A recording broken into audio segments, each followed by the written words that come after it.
नमस्कार स्वामी भक्तांनो, तुम्हा सर्वांचे आपल्या श्री स्वामी समर्थ या चॅनलमध्ये सहर्ष असे मनपूर्वक स्वागत. स्वामी भक्तांनो, आज आपण जो अनुभव पाहणार आहोत तो अनुभव हा अतिशय दिव्यमय आणि मनाला थक्क करणारा, अंगावर शहारे आणणारा असा हा स्वामी अनुभव आहे. त्यामुळे आजचा अनुभव तुम्ही शेवटपर्यंत नक्की पहा आणि तुमचेही काही असे अनुभव असतील तर ते आपल्याशी शेअर करा. चला तर मग आज आपण आपला जो अनुभव आहे त्याला सुरुवात करूया. तर कोकणातल्या चिपळूण जवळच्या एका घनदाट घाटातून महेशची बाईक चालली होती. त्याला शॉर्टकट घ्यायचा मोह नडला होता. त्याने शॉर्टकट घेतला होता. रात्रीचे 11:30 वाजले होते. आजूबाजूला फक्त किर्र अंधार आणि रातकिड्यांचा आवाज. अचानक महेशच्या बाईकचे हेडलाईट बंद झाले आणि गाडीने झटका देऊन बंद पडली. महेशने किक मारून पाहिली पण गाडी सुरू झाली नाही. मोबाईल नेटवर्क नो सर्व्हिस दाखवत होतं. त्या निर्जन जंगलात तो एकटाच अडकला होता. बिबट्याची भीती होतीच, पण तो काळोख, त्याचबरोबर कुठेतरी त्या जंगलातील रातकिड्यांची किरकिर या सर्वांमुळे त्याला भीती वाटत होती. तेवढ्यात त्याला दूरवर झाडांच्या मधून एक मिणमिणती ज्योत दिसली. तिथे नक्कीच कोणीतरी राहत असेल असा विचार करून महेश टॉर्च घेऊन त्या दिशेने चालू लागला. थोडा वेळ चालल्यावर त्याला एक जुनी दगडी इमारत दिसली.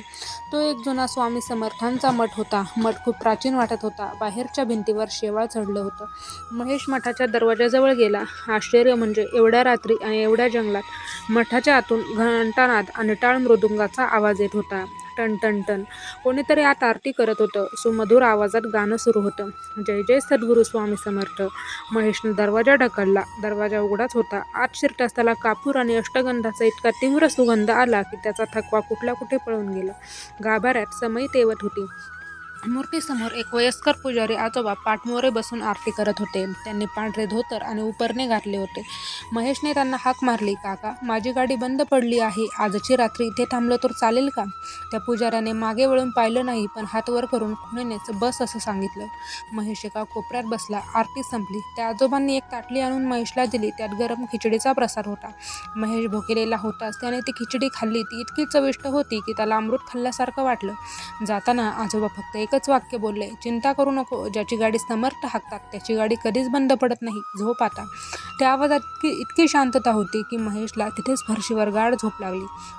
दुसऱ्या दिवशी सकाळी महेशला जाग आली. सकाळचे 7 वाजले होते. ऊन खिडकीतून आत येत होतं. महेशने डोळे उघडले आणि तो जागीच उडाला.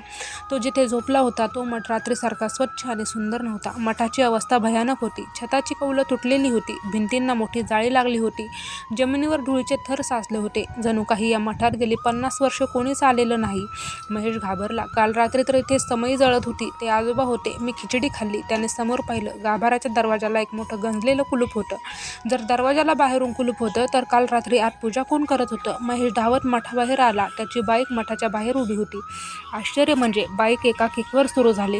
तो वेगाने जवळच्या गावात पोचला. तिथे एका टपरीवर थांबून त्याने विचारलं, काका, तो जंगलातल्या स्वामींच्या मठात जे पुजारी राहतात ते कोण आहेत? त्या टपरीवाला आणि तिथे बसलेले गावकरी महेशकडे विचित्र नजरेने बघू लागले. टपरीवाला म्हणाला, साहेब, काय चेष्टा करताय? तो मठ तर 1970च्या भूकंपापासून बंद आहे.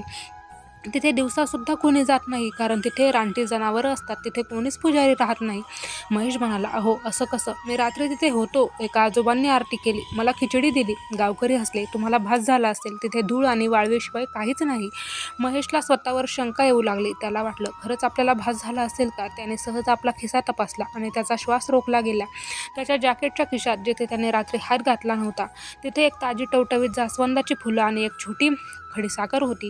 त्या फुलांचा तोच सुवास येत होता जो रात्री मठात येत होता. आणि महत्त्वाचं म्हणजे त्याच्या शर्टावर हळदी कुंकवाचं डाग होतं, जे प्रसादाचं ताट हातानं घेताना लागले होते.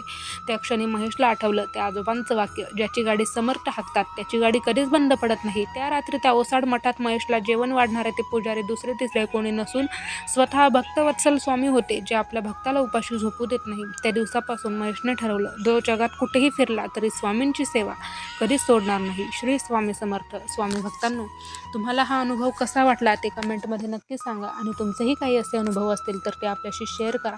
भेटूयात